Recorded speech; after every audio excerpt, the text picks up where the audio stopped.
오늘 말씀은 출애굽기 4장 26절로 27절 말씀 되겠습니다. 같이 합독하겠습니다. 시작. 여호와께서 그를 놓아주시니라. 그때 십보라가 피난편이라 함은 할례 때문이었더라. 여호와께서 아론에게 이르시되 광야에 가서 모세를 맞으라 하시매 그가 가서 하나님의 산에서 모세를 만나 그에게 입맞추니. 아멘. 지난 시간에 이제 그 26절에 여호와께서 그를 놓아주신다 그랬어요. 그때 십보라가 피난편이라 함은 할례 때문이었더라. 이렇게 말씀을 했습니다. 자, 모세를 여호와께서 이제 놓아주시는 때는 바로 그 할례를 행한 그 시점. 십보라가 그 아들의 포피를 이제 잘라서 할례를 하게 되죠. 그 시점부터 이제 모세를 놓아주게 됩니다. 그 포피는 무엇을 의미하냐면 율법을 의미해요. 율법을 의미하고 표적을 의미합니다. 표적이라는 것은 보여지는 것이죠. 겉으로 보여지는 거. 표적을 의미하고 그것은 곧 뭐예요? 보이는 세상. 이 보이는 세상도 포피다 이렇게 말해요. 그리고 늘 제가 말씀드리는 이 문자 말씀. 이 문자 말씀도 표적이면서 포피면서 모형이다. 그림자다. 이렇게 말씀을 드렸습니다. 그래서 이제 이 66권 문자 말씀에서부터 또 이제 그 율법에서부터 또 육신의 이런 사고에서부터 전부 놓아주신다는 거예요. 모세가 인간적으로 생각했던 것들 이런 부분조차도 전부 하나님께서는 이 표적을 행함으로 이 포피를 베어내는 때부터 하나님은 모세를 자유하게 하시게 됩니다. 십보라가 말한 피난편은 보통 남편은 이시야 그래요. 부부 이렇게 할 때 이시야 그러는데 여기서 피난편에서의 남편은 이시를 쓰지를 않았어요. 뭐라고 그랬냐면 하탄이라는 단어를 썼어요. 이 하탄이라는 단어는 결혼에 의한 남편. 당연히 뭐 결혼을 하니까 남편이 되겠죠. 결혼에 의한 남편, 신부로 인해서 그러니까 혼인으로 맺어진 관계 그런 뜻인데 이 말은 상징성이 있어요. 어떤 상징이냐면 할례를 받았다. 할례를 받은 피의 남편이다. 이런 의미가 있는 것이 요 남편 하탄이라는 그런 의미를 말하고 있습니다. 그래서 피 때문에 일어난 피의 남편이다. 그런 말이죠. 자, 그리스도와 우리의 관계를 보면 그리스도와 우리의 관계는 그리스도는 우리의 신랑이 되시고 우리는 신부가 되죠. 그 신랑과 신부의 관계인데 우리는 신부예요. 그러면 근거가 있어야 될 거 아니야. 근거가 어디에 있을까요? 근거는 피에 있어요. 피에 있는데 피는 성령과 물과 피는 하나다 그랬어요. 성령과 물과 피는 하나예요. 그러면 그 피는 어떻게 나올 수가 있을까요? 예수님이 십자가에서 죽으셨어요. 죽으시고 이제 로마 군인들이 옆구리를 창으로 찔렸죠. 옆구리를 찔르니까 뭐가 나왔어요? 물과 피가 나왔다고 그랬어요. 찔리니까 찢어지니까 물과 피가 나왔어요. 그래서 물과 피와 성령은 하나다 그랬어요. 자, 그러면 예수님만 찢어져서 되냐? 우리가 예수님만 찢어져서 끝나는 것이 아니라 우리도 역시 찢어져야 된다는 거예요. 우리도 옆구리가 찔려서 우리도 포피가 베어져서 물과 피가 나와야 돼요. 물과 피와 성령 하나다 그랬어요. 찢어져서 나와서 피를 흘림으로 말미암아 하나님과 우리가 혼인 관계가 된다 그런 말이에요. 그냥 되는 것이 아니라 겉에 것이 벗겨졌을 때 나오는 것이 성령이에요. 성령은 생명이에요. 성령은 기름 부음이에요. 그리스도예요. 그렇게 될 때에 하나님과 혼인 관계가 된다. 그것이 증거예요. 그 증거, 그렇게 하나님과 우리 사이를 그렇게 말씀을 드릴 수가 있습니다. 그러니까 겉의 것이 벗겨지지 아니하면 안의 것은 결코 드러날 수 없다는 것입니다. 그 감추어진 비밀이 드러나기 위해서는 겉의 것이 벗겨져야 돼요. 찢겨져야 돼요. 다시 말해서 우리가 이 말씀을 생명의 말씀이에요, 진리의 말씀이에요, 이렇게 늘 말씀을 드립니다. 자, 그러면 이 말씀을 보면은 겉에 이렇게 써져 있는 글씨의 말씀을 봐요. 그러면 이 글씨 말씀은 찢어진 말씀이 아니에요. 찢어진 말씀이라는 것은 이 말씀이 해석되어져서 풀어진 말씀이 찢어진 말씀이다, 그런 말이에요. 그러니까 이것을 그냥 보고 그냥 이 말씀을 그냥 알고 행하고 이러면 이것을 진리의 말씀이라고 하지 않고 이것을 할례 받았다고 말씀 안 해요. 할례는 반드시 찢겨져서 피가 흘러야 돼요. 그러니까 이 말씀이 피가 흘리기 위해서는 어떻게 해야 돼요? 율법이 찢겨져야 돼요. 율법이 찢겨져서 그 안에서 피가 나와야 돼요. 그 피가 생명이고 진리가 된다, 그런 말이에요. 그것을 할례다 그래요. 할례다. 그래서 우리에게도 하나님과 똑같이 우리가 하나님과 내가 하나가 되기 위해서는, 하나님이 그리스도가 나의 남편이 되기 위해서는 예수님 십자가에서 피 흘려 죽으셨어요. 우리도 찢겨져서 우리 안에서 피가 흘러나와야 된단 말이에요. 피가 흘러나와야 하나님과 우리가 혼인을 했다라는 말씀이 성립이 되는 것입니다. 누가복음 22장 20절 말씀 찾지 않으셔도 됩니다. 제가 읽을게요.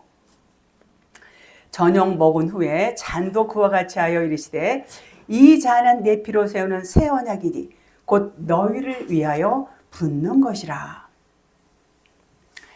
예수님이 이제 십자가 죽으시기 전에 이제 만찬석에서 지금 말씀하시는 것이죠.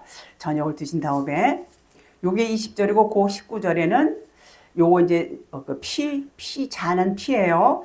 피고 그 앞전에 19절에 또 떡을 감사기도 하시고 떼어 그들에게 주시며 이르시되 이것은 너희를 위하여 주는 내 몸이라. 너희가 이를 행하여 나를 기념하라 하시고, 떡을 먼저 주셨어요. 생명의 떡이라고 그러죠. 떡을 주시고 두 번째 세운 언약이 피의 언약이에요. 피의 언약. 잔도 그와 같이 하여, 잔을 가졌다는 것은 잔을 가졌다 그러면 마셔야 된다는 의미가 있어요. 잔은 말하자면은 포피와 같아요. 잔이 이게 그냥 먹는 게 아니라 깨워져야 돼요. 잔이 이것이 배워져야 돼요. 포피가 배워지는 것처럼 이것이 배워져야 돼요. 이 66권 말씀이 다시 말하면 이것이 잔이에요, 잔. 이 겉에 문자 말씀을 잔이다 그래요. 이 잔이 어떻게 해야 돼요? 잔이 배워져야 돼요. 잔이 찢어져서 배워져야 돼요. 옆구리가 찔러야 돼요. 그래야 말씀 방금 드린 것처럼 생명의 말씀이 되는 거예요. 이 말씀은 율법이에요. 율법을 먹으면은 생명이 될까요? 생명이 될 수 없어요. 율법에는 생명이 없고 율법을 통해서는 우리의 죄가 드러나는 거예요. 그래서 그 죄값은 사망이라고 했어요. 반드시 그 사망에 가야 돼요. 그 사망이 뭐예요? 찢어지는 거예요. 찢어져야 되는데 그 찢어질 생각은 안 하고 율법을 진리로 착각을 하고 이 율법 말씀을 그냥 성경 하나님 말씀이야 라고 고수하는 그런 분들이 얼마나 많습니까? 바로 그 말씀이에요. 이 말씀이 잔이에요. 이 잔이 어떻게 돼요? 이 잔이 배워져야 돼요. 잔이 배워져서 거기서 나와야 돼요. 그 안에서 피가 나와야 돼요. 그 말씀이에요. 그래서 물과 피와 진리, 성령, 생명이 나와야 이 66권 말씀 안에서 이 율법 말씀이 풀어져서 진리가 나와야 그 말씀이 우리에게 생명이 된다. 그런 말이에요. 우리가 말씀을 보고 말씀을 듣고 늘 묵상하고 왜 그렇게 합니까? 이 말씀이 생명이기 때문에 그래요. 생명은 우리를 살리는 말씀이에요. 우리가 그리스도, 우리 예수님, 예수 그리스도 하나님을 믿어요. 그 믿는다는 것은 생명을 얻으려고 믿어요. 그래서 이 말씀은 전부 생명의 말씀이 들어있는데 이 말씀을 율법을 그대로 먹으면 날로 먹는 거예요. 이게 찢겨져야 돼요. 익혀져 찢겨져야 돼요. 그래서 그 안에 것을 먹어야 그것이 생명이 되고 영생이 된다. 그 말씀이 진리다. 그 말씀이 하나님의 마음이다. 그런 말이에요. 그래서 그렇게 나온 것이 피의 언약이고 우리가 하나님 사이에서도 피의 언약이 없으면 다시 말해서 내 옆구리가 찢겨져서 피가 흐르는 것이 없으면 하나님과는 관계가 없게 되는 것입니다. 그래서 이 잔이라는 것은 생명을 담고 있어요. 생명을 담고 있는 표적이다 그래요. 그래서 피로 세운 언약이라는 것은 이게 새 언약인데 그 잔에서 흘러나오는 피, 성령, 진리로만 세워진 것을 새 언약이다 그렇게 말해요. 22장은 누가복음 20절 볼게요. 그 끝부분에 너희를 위하여 부어주신다 그랬어요. 성령은 부어주신다는 의미가 있어요. 부어주신다. 그래서 성령을 부어주신다는 것은 내 속에서 흘러나갔다는 말하고 같은 말이에요. 부어주신다, 흘러나온다. 같은 말이에요. 66권 문자 말씀 속에서 진리가 흘러나와야 된다는 거예요. 여기서 이 66권 문자 말씀에서 진리가 흘러나오지 않으면 이 말씀은 그냥 무슨 말씀이에요? 겉의 말씀이에요. 겉의 말씀은 율법의 말씀이에요. 율법 말씀에 불과한 거예요. 율법 말씀에는 생명이라고 말하지 않아요. 그 율법에서 풀어진 말씀이 생명의 말씀이 되는 것입니다.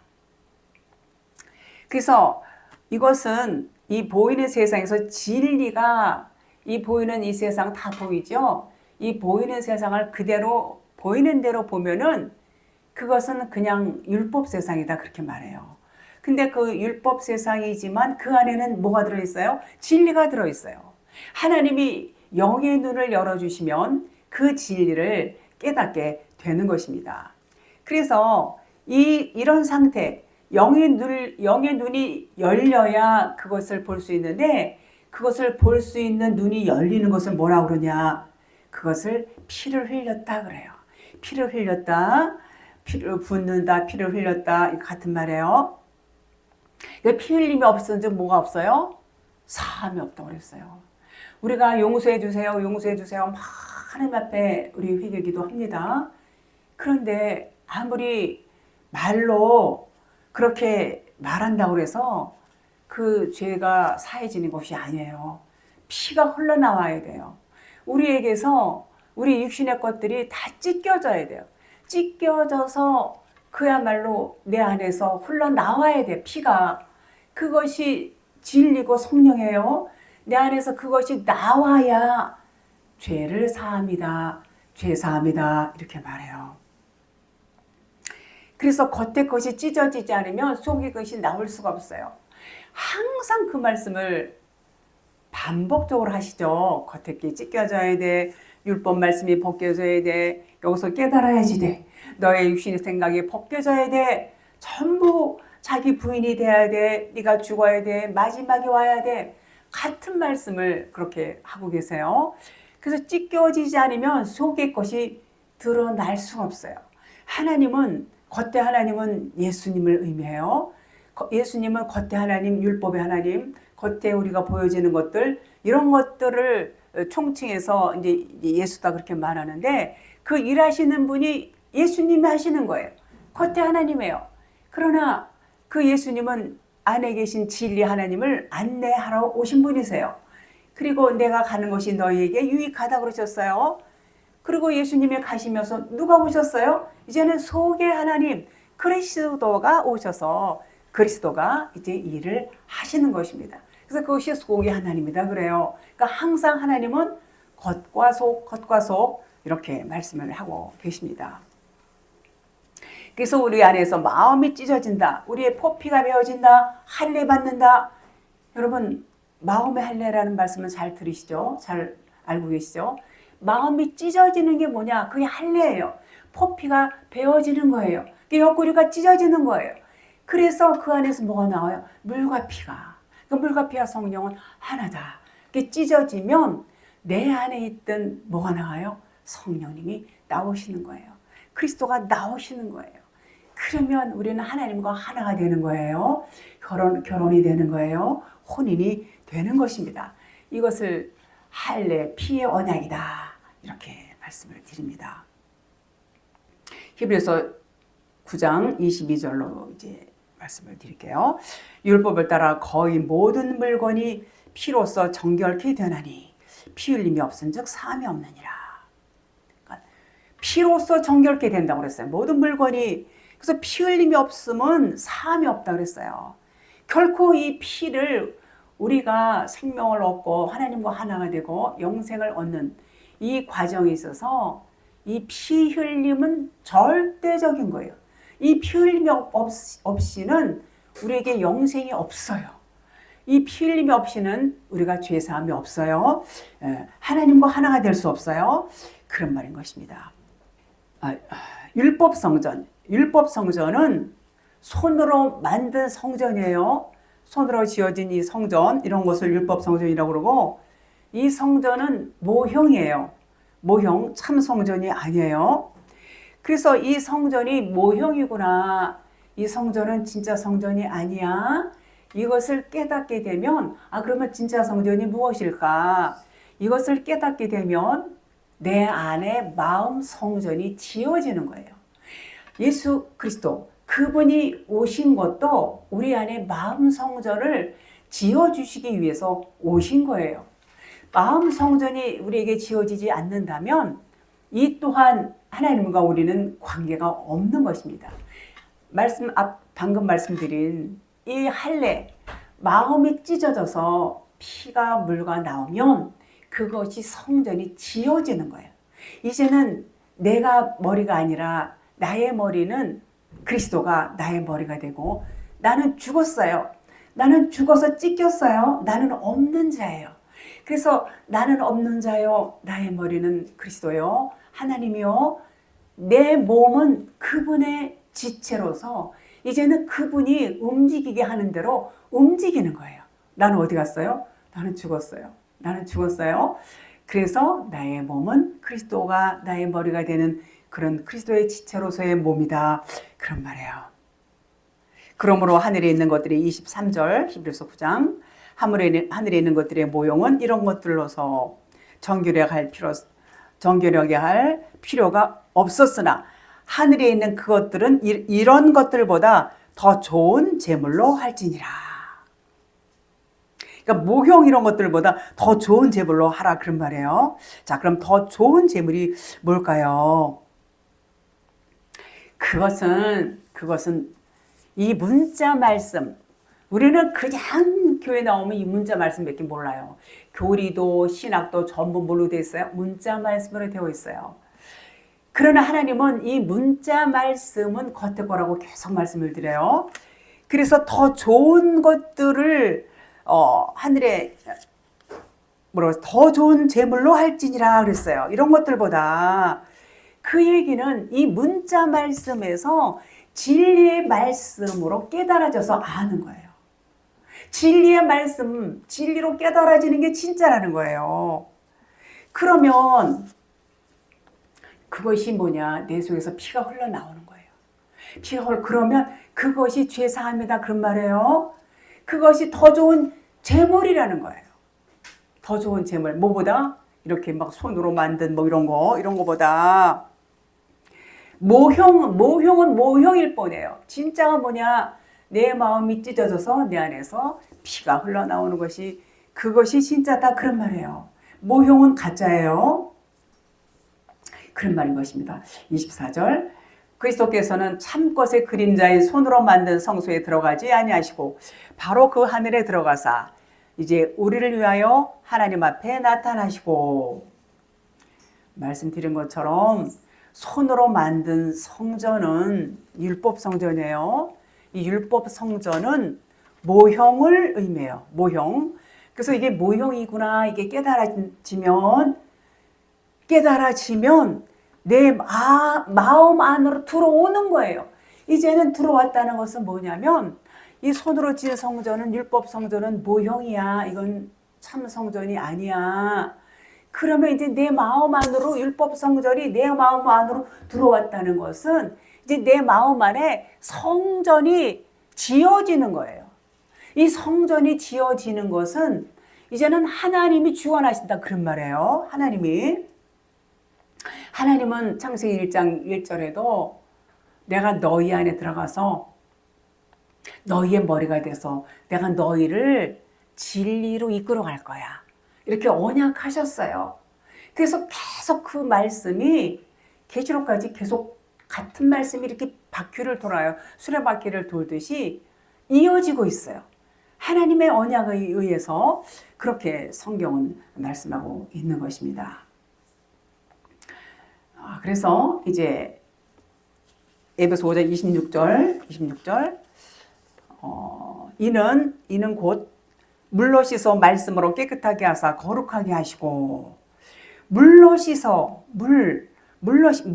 씻는다는 표현은 진리의 물, 성령의 물이에요. 물은 다 진리예요. 성령이지만 처음에는 율법에서 이제 시작을 해요. 율법에서 우리가 시작을 하고, 이 율법이 하나씩 깨달아져요. 깨달아지면 진리가 되죠. 진리가 되는 거예요. 그러면 율법에서 깨달아진다, 진리가 깨달아진다, 그러면 이제는 율법에서 나오는 거예요. 그런데 율법에 갇혀, 그냥 율법밖에 몰라. 이 겉에 문자 말씀만 그냥 이거 최고로 알고, 그리고 진리를 알려줘도 못 들어요. 들으려고 그러지도 않아요. 율법이 최고예요. 이게 하나님 말씀인데 무슨 소리야? 이렇게 말하시는 분 계시죠? 그러면 율법 안에 갇혀 있는 거예요. 율법 안에 갇혀 있으면 구원일까요? 구원이 아니에요. 그러니까 예수님이 오신 것은 너희들은 지금 율법 안에 갇혀 있어. 율법 안에 갇혀 있다는 것은 지옥 안에 갇혀 있다는 거예요, 여러분. 옥 안에 갇혀 있어요. 그래서 예수님이 오신 것은 너희들이 지금 갇혀 있어. 율법 안에 갇혀 있어. 그래서 내가 너희들을 꺼내주려고 온 거야. 그래서 거기서 나와야 되는데 어떻게 나와요?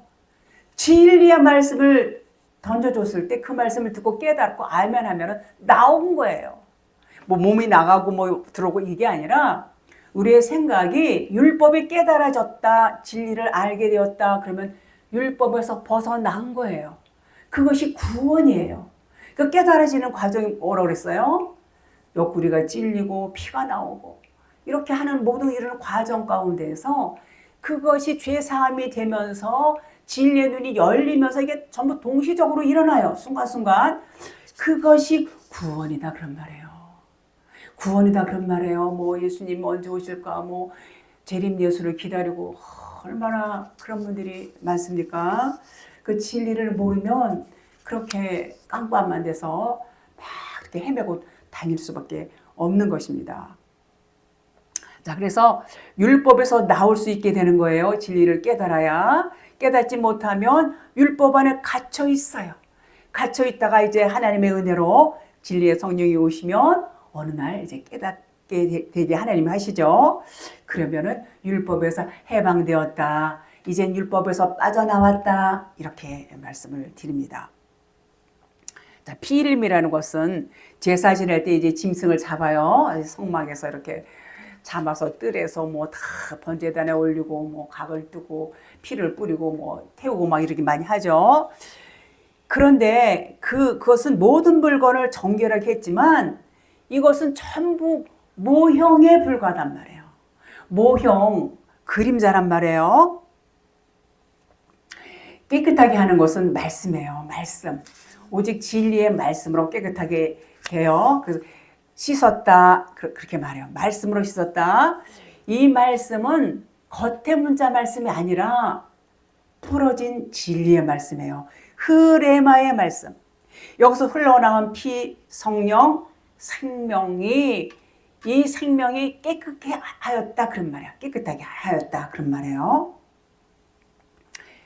요한일서 5장 8절에 있죠. 물과 피와 성령은 하나라. 자, 피의 남편이라는 것은 성령이신 진리 피, 생명, 이렇게 세워진 언약의 남편이다. 그런 말이에요.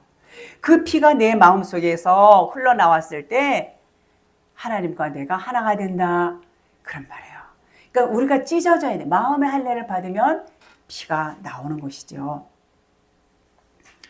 로마서 9장 8절. 육신의 자녀가 하나님의 자녀가 아니요 오직 약속의 자녀가 씨로 여기심을 받느니라 그랬어요. 육신의 자녀. 이 말씀이 뭐예요? 이 겉에 문자 말씀이 율법 말씀이 육신의 말씀이에요. 전부 그러니까 여기서 뭐가 나와요? 교훈. 어떻게 하면 잘 먹고 잘 사나 뭐 이런 거. 이런 설교를 많이 해요. 이 육신의 눈으로 보면 율법 차원에서 보면은 교훈 설교밖에 나오지 않습니다. 우리는 교훈 설교는 단상에서 아니라도 어디서도 많이 들을 수 있는 말씀이 교훈 말씀이에요. 단상에서 선포되는 말씀은 생명의 말씀을 선포하는 것이 맞습니다. 자, 그래서 육신의 자녀는 이스마엘을 말해요. 그리고 약속의 자녀는 이삭을 말하죠.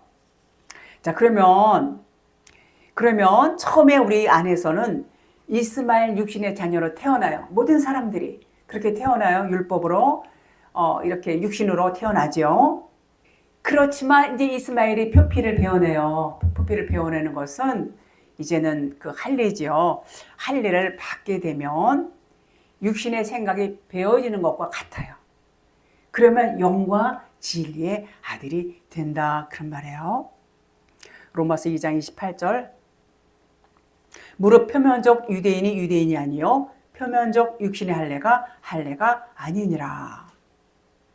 그러니까 표면적 유대인 뭐 이 말씀 계속 많이 제가 드리는데 그들은 아주 율법에 강하죠. 율법에 강하고 그 육신의 할례만 받으면 자기들이 이제 하나님의 이제 백성이라고 막 이렇게 자부를 합니다. 자부를 하고 그렇게 이제 그 율법 안에만 이렇게 있어요. 율법 안에만 있고 이제 하나님의 자녀라고 자부를 하지만 여기 말씀에서 표면적 유대인이 아니요 그랬어요. 그러니까 표면적 육신의 할례가 아니다 그런 말이에요. 똑같은 말이에요. 마음이 찢어지지 않았다는 거예요. 이들은 겉이 배워져서 피가 나와야 되는데 전혀 그들의 마음은 움직여지지 않고 겉의 모양으로만 할례를 받고 이렇게 하나님의 자녀라고 말하고 있지만 이면적 유대인이 또 있어요. 그 이면적 유대인은 마음이 찢어진 자들. 이 율법 말씀에서 진리를 깨달은 자들, 마음이 찢어진 자들을 이면적 유대인이다. 이렇게 말해요.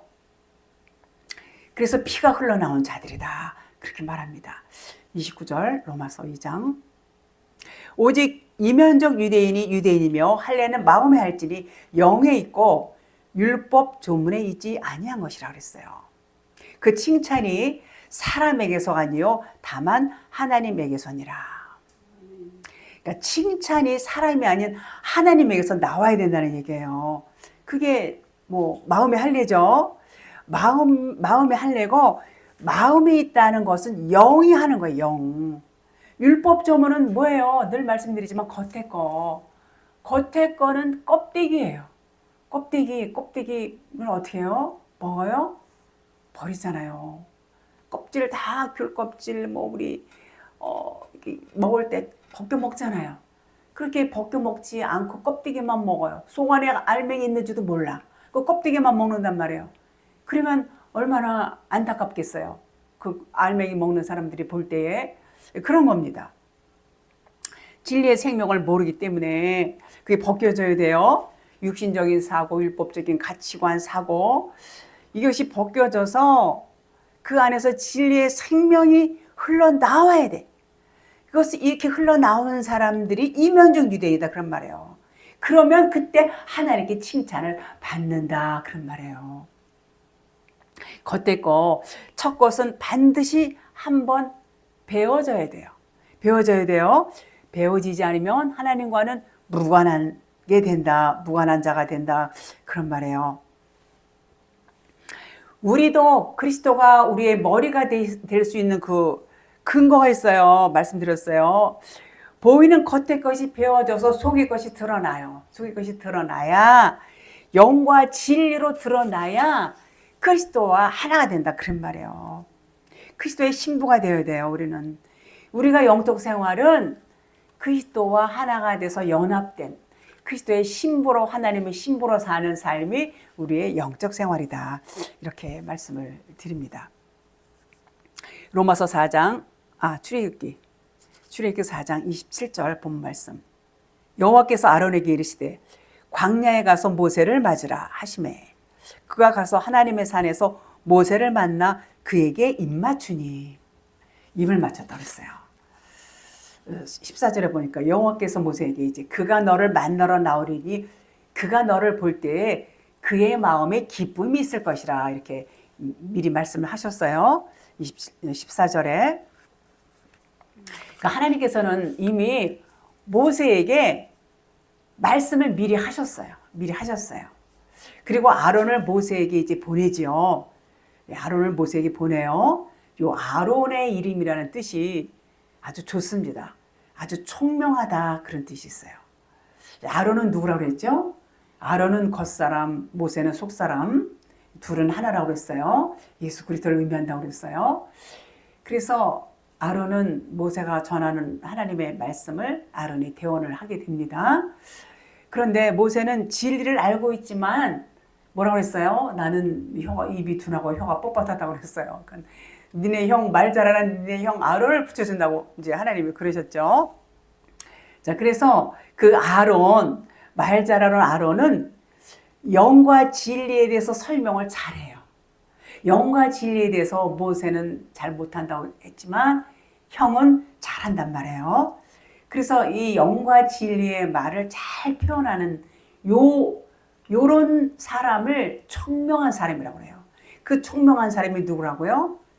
아론. 그래서 그 아론이라는 이름의 뜻이 총명하다, 그런 뜻이에요.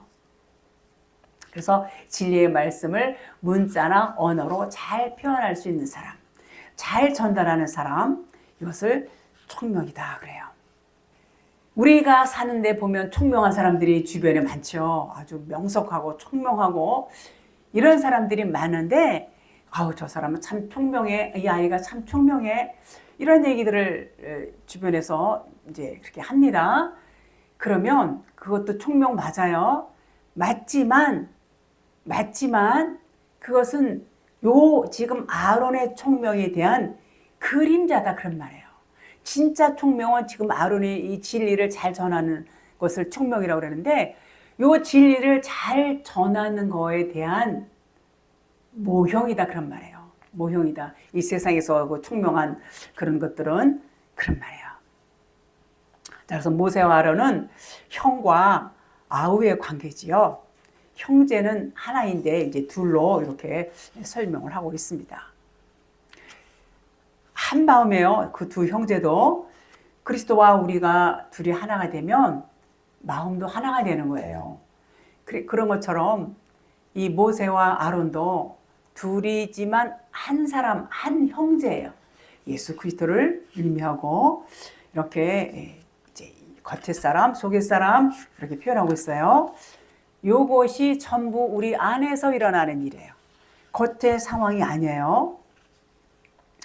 그래서 광야에 가서 모세를 맞으라, 이렇게 하나님은 아론에게 말씀하세요.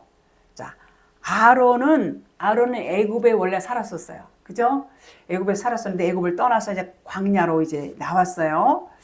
왜 나왔죠? 이제 아론은 동생 모세랑 어렸을 때 조금 이제 같이 있었겠죠. 그리고 이제 아주 일찍 헤어졌어요. 헤어지고 이제 애굽에서 살았어요. 40년이나 오랜 세월 동안 그렇게 살았습니다. 그런데 성경은 이제 진리만을 설명하고 이런 사사로운 이런 진리가 아닌 얘기는 별로 성경에 나와 있지 않지요. 애굽에 살고 있는 아론이 이제 먼저 광야로 나왔어요. 이제 모세를 만나기 위해서 나온 거예요. 그것은 광야가 어떤 데라는 것을 이제 아론에게 알려주려는 그런 하나님의 의도가 이제 깔려 있어요. 그래서 아론은 이미 애굽에서 나온 상태예요. 광야로 나왔어요. 그래서 광야가 어떤 곳인지 이제 경험을 하게 됩니다. 경험을 하게 돼요. 그래서 여호와께서 아론에게 이르시되 광야에 가서 모세를 만나라 이렇게 말씀했어요. 자, 광야는 뭐냐? 광야는 미드바르 그래서 황무지 또는 사막 이런 의미가 있어요. 자, 하나님은 왜 이렇게 황무지, 사막, 이렇게 풀도 한 폭이 없는 이런 정말 황폐한 이런 곳으로 인도하시는지, 물도 없고 아주 메마른 땅 막 이런데 사람이 살 수 있는 조건이 전혀 없는 데예요. 전혀 없는 곳인데 왜 하나님께서는 이 광야로 인도를 하셨을까요? 그 광야에서는 이제 너희들이 세상에서 애굽에서 뭐 먹고 즐기고 뭐 이렇게 했던 세상적인 것들을 이제는 전부 벗겨내시려고, 전부 벗겨내시고 오직 하나님의 말씀으로만 살 수 있도록 그렇게 훈련을 시키시는 거예요. 40년이면 짧지는 않지요. 그 40년 동안 그 애굽에서 살던 그 육신의 것들을 벗기는 기간이에요. 그래서 율법적인 것들을 다 벗기면서 또 벗기고 또 벗기고 그렇게 하시면서 그들을 진리로 세워 주시는 거예요. 진리로 이끌고 또 진리로 이끌고, 그리고 이제 광야 끝에 가시면 이제 불세례를 받아요. 불세례를 받고 다 육신의 그 1세대들이 다 죽죠. 다 죽고 이제 요단강을 건너서 2세대가 가나안으로 가는 그런 여정들이 펼쳐져 있습니다. 자, 그래서 광야는 하나님의 말씀이 있는 곳. 너희들은 말씀을 먹어야 살아. 너희들은 이제 입으로만 들어가는 걸 먹고 살았지 이제는 말씀을 먹어야 살아. 그래서 말씀으로 훈련을 받는 것이 그 바로 광야인 것입니다. 그래야 너희들이 나의 백성이 될 수 있어. 너희들이 지금도 나의 백성인 것은 많지만 너희들이 좀 더 진리 안으로 들어오려면 여기서 훈련을 받아야 돼. 너희들이 힘들고 아무리 고통스러운 곳이 있다 할지라도 내가 너희들을 이끌어갈 거야. 내가 너희들을 가장 좋은 데로 이끌어가기 위해서 너희들은 지금 훈련을 받는 거야. 이렇게 하나님 말씀하시는 것입니다. 그래서 이제는 율법에서 진리로 탈바꿈하는 말씀이 교환이 되는 그런 곳이 광야다. 그런 말이에요. 자, 애굽에서 나온 광야는 결코 세상이라고 볼 수 없어요. 세상의 것들이 없어요, 거기는. 그래서 광야 교회다 이렇게 말하죠. 그 광야는 말씀드린 것처럼 무슨 뭐 과일이 있습니까? 채소가 있습니까? 무슨 먹을 것이 있습니까? 무슨 고기가 있습니까? 세상에서 우리가 보고 느끼고 경험하고 살았던 것들은 하나도 없는 거예요. 그럼 얼마나 사는 게 참 말로 표현할 수 없겠죠. 그러니까 뭐 그냥 사람들이 막 또 불평도 하고 불만도 하고 막 그래요. 애굽을 그리워하고 육신의 것들이 있으니까 그렇게 할 수도 있었겠죠. 그런 장면도 이제 연출이 되고 그럽니다. 자, 여러분과 저도 광야를 살고 있다고 봐야 돼요. 광야교회. 우리도 지금 율법 말씀만 알고 있다가 그 율법에서 이제 벗겨져 나가잖아요. 율법에서 자꾸 벗고 또 벗고 진리로 이렇게 가고 있어요. 그런 그 훈련이 필요해요. 근데 우리 육신은 뭘 좋아해요? 육신을 좋아해요. 율법을 좋아해요. 육신은 세상을 좋아해요. 그러나 우리의 영은 육신의 생각은 사망이야. 육신의 것들은 이것은 그냥 그림자고 모형이야. 이거 아무것도 아니야. 이건 벗겨져야 돼. 이것을 생각하고 있는 것은 하나님과 원수야. 이렇게 계속 말씀하시니까 어때요? 부딪히죠? 부딪히면서 또 내려지고 하나님 붙들고 하나님이 붙들어 주시고 또 내려지고 이러는 과정이 광야교회의 삶이다. 이렇게 말씀을 드릴 수가 있습니다. 하나님은 사람의 떡으로만 살 것이 아니요 그랬어요. 하나님의 말씀으로 산다 그런 말이에요. 그것이 영의 사람이고 그것이 하나님의 백성이다 그런 말이에요. 자, 세상에 있는 이런 것들은 우리가 살기 위해서, 영적으로 살기 위한 수단에 불과한 것이지 그것이 결코 목적이 될 수는 없다, 그런 말이에요. 그래서 광야는 세상으로 사는 것이 아니라 말씀으로, 믿음으로 사는 것이 광야다, 그런 것입니다.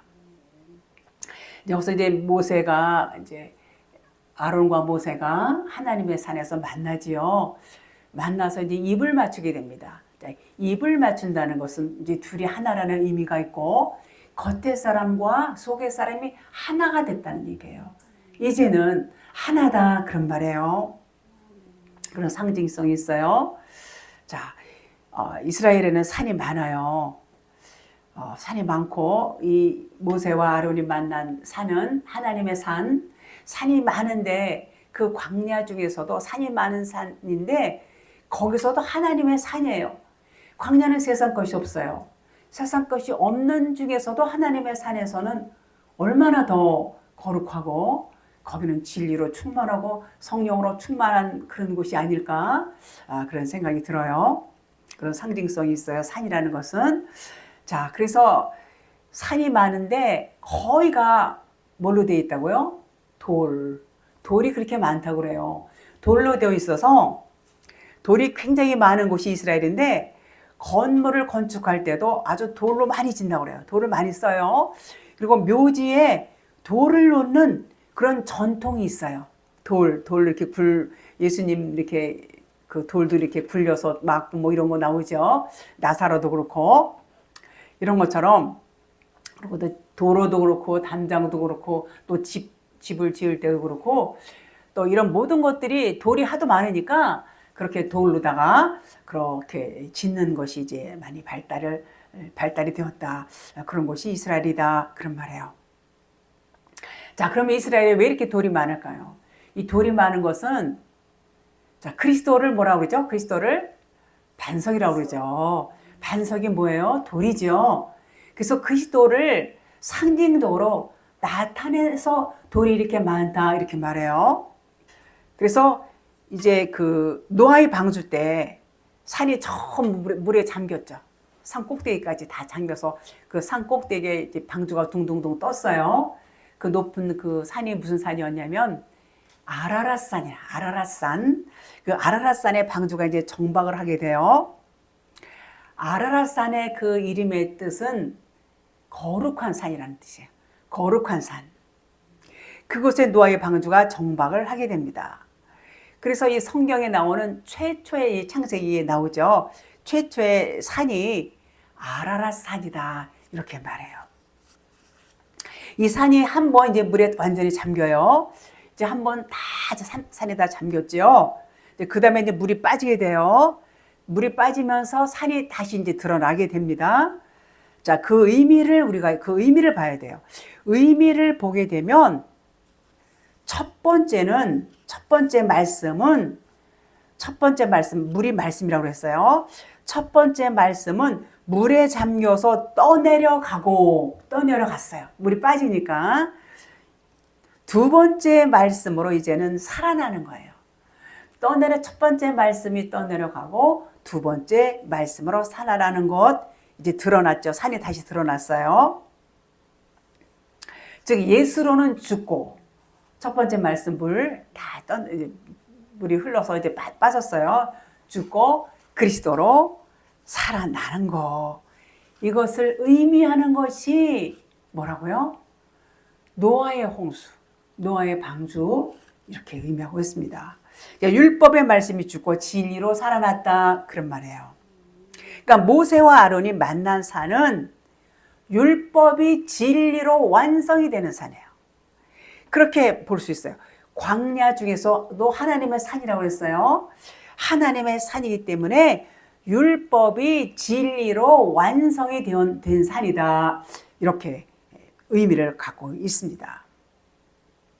자, 우리 안에도 모세가 있고 아론이 있죠. 여러분과 저에게도 모세가 있고 아론이 있습니다. 우리의 겉사람은 뭐예요? 아론이죠. 아론이고 우리의 속사람은 당연히 모세죠. 당연히 모세예요. 이 두 사람이 하나가 되는데 그 시점이 뭐냐? 그 시점. 여호와의 산에서 입 맞췄다 그랬어요. 입 맞췄다 그랬어요. 그러니까 여호와의 산에 이를 때에 가능하다 그런 말이에요. 광야를 우리는 참 우리는 광야교회 참 힘든 데라고 생각해요. 그렇지만 우리가 가장 좋은 곳으로 인도함을 받을 수 있는 곳이 광야예요. 그 훈련을 통하면 하나님은 놀라운 선물을 우리에게 주시죠. 그래서 그 광야를 말씀밖에 없는 곳이다 이렇게 말해요. 그 말씀이 이 율법 사고와 율법인 체계와 육신의 그런 사고로 꽉 차 있는 그 이스라엘 백성들, 거기서 벗어나지 못하는 것들을 전부 벗기는 것이 광야예요. 광야 율법이 벗겨지면 뭐가 나와요? 진리가 나온다. 진리로 바뀌는 곳이 광야예요. 그래서 계속해서 배우고 깨닫고 체험하고 성장해 가는 곳이 광야다. 그런 말이에요. 여러분과 저도 똑같이 지금 광야 교회를 살고 있어요. 광야는 세상이 아니에요. 애굽 세상에서 강을 건너왔어요. 모세와 아론은 여호와의 산에 도착했을 때 이제 만나지요. 둘이 입맞춤을 해요. 입맞춤은 둘이 하나됨을 의미하고 겉의 말씀과 속의 말씀이 하나가 되었다. 그 말씀 드렸죠. 네, 그런 의미를 갖고 있습니다. 그 율법과 복음은 하나예요. 율법이 깨달아지면 복음이 되는 거예요. 근데 율법을 못 깨달으면 복음을 모르는 거예요. 복음이라고 말하지 않아요. 그래서 모세와 아론이 만난 곳은 광야 중에서도 하나님의 산에서 만나지요. 그러니까 세상적인 곳이 전혀 없는 곳이 이 하나님의 산이에요. 오직 말씀만 있는 그런 곳, 애굽 세상의 관점이 모두 없어지고 영과 진리의 말씀만 있는 곳, 그것이 지금 모세와 아론의 상태다. 그렇게 볼 수가 있습니다. 우리도 그러면 여러분과 저도 세상적인 관점 없습니까? 모세와 아론처럼 이 애굽 세상의 모든 관점, 율법 세상의 모든 관점이 다 벗겨지고 영과 진리로만 충만한 여러분과 제가 되었는지요? 자신을 돌아보게 됩니다. 저도 저 자신을 당연히 돌아봐요. 정말 제가 영과 진리의 관점으로만 세상을 바라보고 사람을 바라보고 영과 진리의 관점으로만 말하고 생각하고 행하는가. 정말 이 말씀을 통해서 자신을 돌아보지 않을 수가 없는 것입니다. 그러나 우리가 비록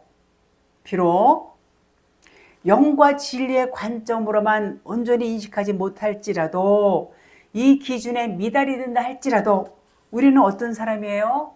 우리는 우리의 머리가 그리스도라는 것을 우리는 항상 인정해요. 하나님과 우리는 하나다. 나의 머리는 하나다. 요 믿음만큼은 변함이 없어요. 그래서 육신의 것들이 이제는 어떻게 해야 돼요? 그래서 그런 우리 관점 자체가 세상을 율법 세상이다. 이 세상은 그림자고 모형이야. 이것은 진리가 아니야. 이 세상은 허상이야. 환상이야. 늘 그런 관점은 갖고 있습니다. 늘 갖고 있어요. 그래서 저 안에서 진리를 찾아야지. 진리를 찾는 것이 하나님께서 이 세상을 우리에게 주신 목적이야. 이 세상을 바라볼 때에 그런 관점을 보는 것은 관점을 갖고 있는 건 사실이죠. 그런 관점을 가졌다는 것만 해도 굉장한 것입니다. 굉장한 영적인 이 시각을 갖고 있고 그렇기 때문에 하나님은 그와 같은 여러분과 저를 어떻게 해요? 긍휼한 마음을 보시고 우리에게 이끌어 주세요. 우리를 날마다 진리로 가장 좋은 생명의 길로 인도해 주시는 것입니다. 더 진리 안으로. 또 육신의 것들이 하나씩 또 벗겨질 때마다 또 벗겨지게 하시고 그럴 때마다 진리 안으로 점점 우리를 인도해 가시는 것입니다. 누가 하신다고요? 내가 하는 것이 아니라 하나님이 하신다. 우리는 죽은 자예요. 우리가 할 수 없어요. 내 안에 계신 그리스도께서, 여러분 안에 계신 그리스도께서, 우리를 사랑하신 하나님께서 우리를 가장 선한 길, 진리의 길, 생명의 길로 이끌어 가시는 것입니다. 네, 오늘은 여기까지 하겠습니다.